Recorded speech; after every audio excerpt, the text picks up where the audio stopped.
वालेकुम वरहमतुल्लाहि वबरकातुहू। गाइस, आज हम पढ़ने जा रहे हैं सदक़े की फ़जीलत। जैसे हम इंग्लिश में तकरीर करते हैं ना, सदक़े की फ़जीलत पे करते हैं, नमाज़ पर करते हैं, ज़कात पे करते हैं, हज पे करते हैं तकरीरें। तो इस तरह इंग्लिश में भी इस तरह की बुक्स आती हैं। तो मैंने एक बुक लिया है, वर्चू ऑफ सदक़ात, यानी सदक़े की फ़जीलत। जैसा कि आप यहाँ देख पा रहे होंगे, वर्चू ऑफ सदक़ा, सदक़े की फ़जीलत।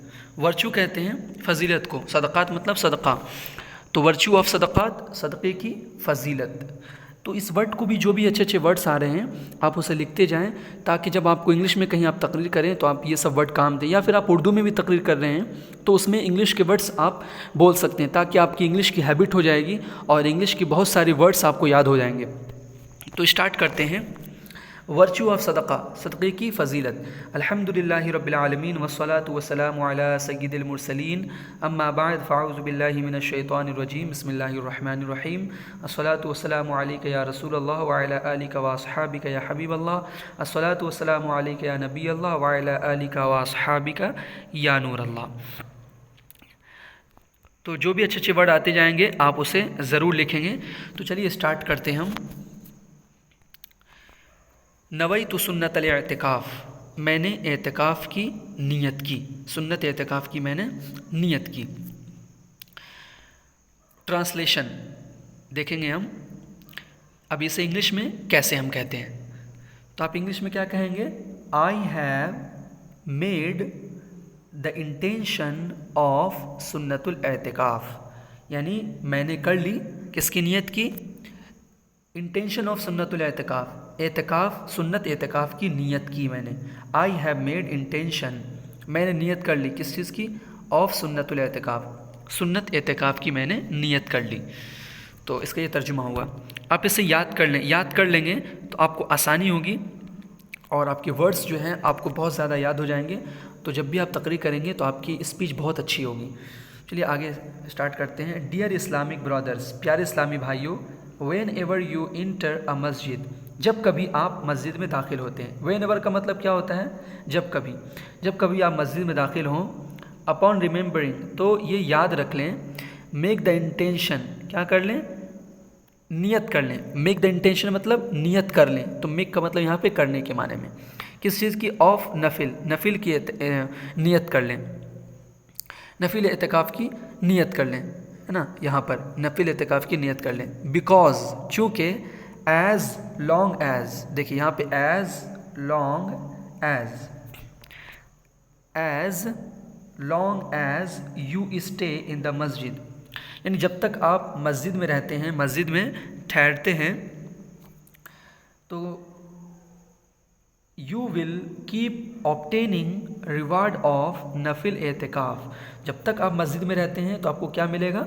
ऑब्टेन करते रहेंगे, यानी आप हासिल करते रहेंगे। देखिए ऑब्टेन, ऑब्टेन का मतलब होता है हासिल करना। आप हासिल करते रहेंगे द रिवार्ड ऑफ नफिल एतिकाफ़, नफिल एतिकाफ़ का सवाब, रिवार्ड कहते हैं सवाब को, तो नफिल एतिकाफ़ का सवाब आप हासिल करते रहेंगे।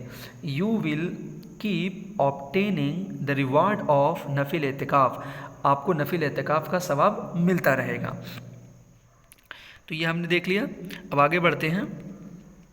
रिमेंबर, याद रखें। रिमेंबर का मतलब क्या होता है? याद रखें। क्या याद रखें?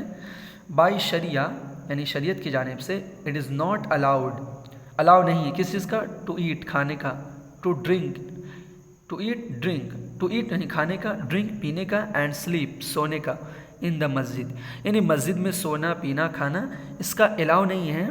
But if one makes the intention of एतिकाफ़, लेकिन, बट मतलब लेकिन, अगर कोई नफिल एतिकाफ़ की नियत कर लेता है, ही विल बी अलाउड, तो उसे इजाज़त दे दी जाएगी, टू डू, करने की, दीज एक्ट्स, ये सब एक्ट्स, ये सब काम, एक्ट्स कहते हैं काम को, तो यानी खाना पीना सोना इस सब की इजाज़त दे दी जाएगी इन द मस्जिद, मस्जिद में।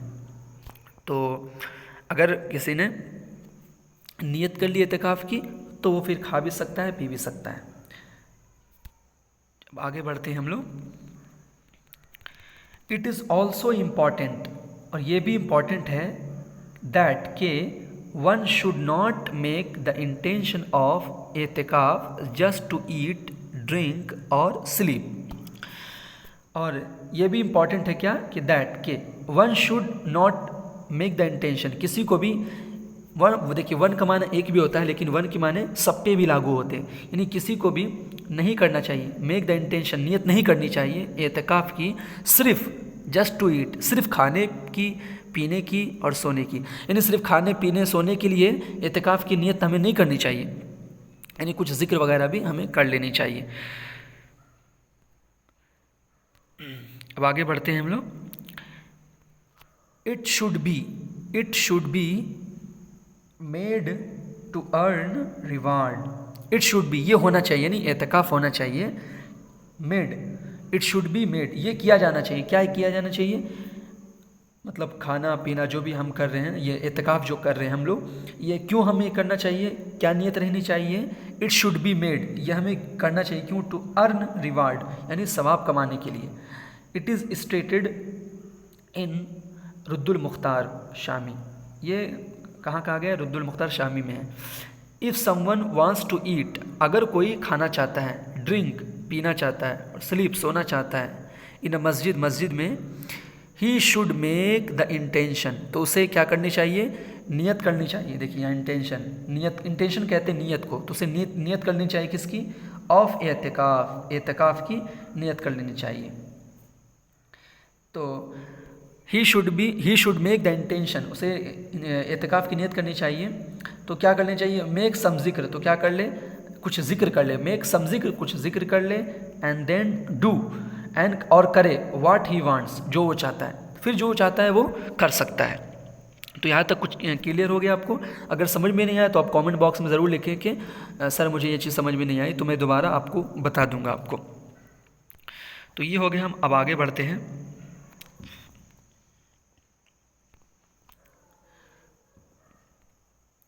एक्सीलेंस ऑफ रिसाइटिंग सलातुन नबी सल्लल्लाहु अलैहि वसल्लम। अब यहाँ देखें, एक्सीलेंस, एक्सीलेंस का मतलब होता है फ़जीलत। किस चीज़ की फ़जीलत? ऑफ रिसाइटिंग सलातुन नबी सल्लल्लाहु अलैहि वसल्लम, यानी नबी पाक सल्लल्लाहु अलैहि वसल्लम पर दुरूद भेजने की फ़जीलत। रिसाइट मतलब कोई भी चीज़ तिलावत करते हो वहाँ पर रिसाइट होता है। तो जब भी हम कोई धार्मिक चीज़ें होती है, इस्लामिक चीज़ें, कोई भी धर्म से रिलेटेड चीज़ें जो हम उच्चारण करते हैं, पढ़ते हैं, वहाँ पर रिसाइट का वर्ड यूज़ किया जाता है। तो एक्सीलेंस का मतलब क्या हुआ? एक्सीलेंस मतलब फ़जीलत ऑफ रिसाइटिंग सलातुन नबी सल्लल्लाहु अलैहि वसल्लम, यानी हुज़ूर सल्लल्लाहु अलैहि वसल्लम पर दुरूद पाक पढ़ने की फ़जीलत। तो आगे चलते हैं। द रसूल ऑफ रहमा, द इंटरसेसर ऑफ उम्मा सल्लल्लाहु अलैहि वसल्लम हैज़ स्टेटेड। द रसूल ऑफ उम्मा यानी उम्मत के रसूल, द रसूल ऑफ उम्मा मतलब उम्मत के रसूल। द इंटरसेसर ऑफ उम्मा, इंटरसेसर कहते हैं शफाअत करने वाले को, तो उम्मत की शफाअत करने वाले, द इंटरसेसर ऑफ उम्मा, उम्मत की शफाअत करने वाले कौन? सल्लल्लाहु अलैहि वसल्लम हैज़ स्टेटेड, उन्होंने इरशाद फरमाया। क्या इरशाद फरमाया है? या अय्युहन्नास, यहाँ तक जो अरबी इबारत है, या अय्युहन्नास सॉरी, या अय्युहन्नास अंजाकुम यौमल क़ियामति मिन अहवालिहा व मवातिनिहा अक्सरुकुम अलैया सलातन फ़ी दारिद दुनिया। अब इसका तर्जुमा क्या होगा, हम इसे अब इंग्लिश में देखते हैं। पीपल यानी ए लोगो, इंडीड बेशक, the one to receive salvation quickly from the extreme difficulties and accountability. ए लोगो, वो लोग, टू रिसीव सैल्वेशन यानी वो लोग जो चाहते हैं कि उन्हें निजात मिल जाए। सैल्वेशन कहते हैं निजात को, निजात मिल जाए, उन्हें निजात हासिल हो जाए। रिसीव कहते हैं हासिल होने को, सैल्वेशन, उन्हें सैल्वेशन हासिल हो जाए क्विकली, जल्दी, फ्रॉम द एक्सट्रीम डिफ़िकल्टीज़ यानी बहुत ज़्यादा मुसीबतों से। एक्सट्रीम बहुत ज़्यादा, डिफ़िकल्टीज़ मतलब मुसीबत, तो बहुत ज़्यादा मुसीबत से अगर वो निजात हासिल करना चाहते हैं। एंड अकाउंटेबिलिटी, और किस चीज़ से? अकाउंटेबिलिटी से, मतलब हिसाब व किताब से, जो क़यामत के दिन होगी हिसाब व किताब, उससे निजात हासिल करना चाहते हैं। तो क्या करें? निजात हासिल करना चाहते हैं किस दिन से? From the day of judgement. किस दिन से? From the day of judgement. यहाँ देखिए, from the day of judgement यानी जजमेंट के दिन से, यानी क़यामत के दिन जो हिसाब व किताब होगी उस दिन। तो डे ऑफ जजमेंट कहते हैं फ़ैसले के दिन। तो फ़ैसले के दिन जो है हिसाब व किताब से जो है वो बचना चाहते हैं कि मेरे हिसाब व किताब ना हो, आसानी हो हमारे हिसाब व किताब में। Will be the person from amongst you, तो वो उन लोगों में होगा who would have recited abundant Salat upon मी, तो जो शख्स भी हुजूर सल्लल्लाहु अलैहि वसल्लम पर दुरूद पाक पढ़ता होगा तो वो किन लोगों में होगा, अमंगस्ट मतलब उनके दरमियान, उन लोगों के दरमियान होगा हु वुड हैव रिसाइटेड, जिन्होंने पढ़ा होगा, क्या पढ़ा होगा, अबंडेंट सलात, अबंडेंट कहते हैं बहुत ज़्यादा, कसरत से, कसरत कहते हैं ना उर्दू में, अबंडेंट, जिसने अबंडेंट यानी कसरत से पढ़ा होगा सलात यानी दुरूद अपॉन मी, मुझ पर, इन द वर्ल्ड, दुनिया में। तो यहाँ तक आपको क्लियर हो गया होगा। फिर भी कोई अगर वर्ड समझ में ना आए, आपको कोई तर्जुमा ठीक से समझ में ना आया हो तो आप ज़रूर कमेंट बॉक्स में मुझे बताएं। मैं इंशाल्लाह रोज़ाना वीडियो अपलोड करता जाऊँगा। इससे क्या होगा, आप जो हम उर्दू में तकरीर करते हैं वो आपको इंग्लिश में आएगी कि उस चीज़ को, किस वर्ड को इंग्लिश में कैसे कहते हैं। जैसे उर्दू में हम फ़जीलत सुनते हैं, दुरूद पाक की फ़जीलत और सदक़े की फ़जीलत, तो इस तरह जो हम सुनते हैं तो ये सब वर्ड की आपको जो है ना इंग्लिश भी आ जाएगी कि इसको इंग्लिश में कैसे कहते हैं। तो ये पूरी इंग्लिश में है, तो आपको बहुत ज़्यादा जो है इंग्लिश भी आपको बहुत ज़्यादा सीखने को मिलेगी। और दूसरी बात कि आपको आपकी वोकैबुलरी में बहुत ज़्यादा इजाफा होगा, आपकी वोकैबुलरी एक्सपेंड होती चली जाएगी। तो वीडियो कैसी लगी ज़रूर कमेंट बॉक्स में बताएं। अगर कुछ समझ में नहीं आया हो तो ज़रूर मुझे बताएं, मैं आपको रिप्लाई दूंगा। तो मिलते हैं फिर नेक्स्ट वीडियो में। Till then take care and bye bye. अस्सलामु अलैकुम व रहमतुल्लाहि व बरकातुहू।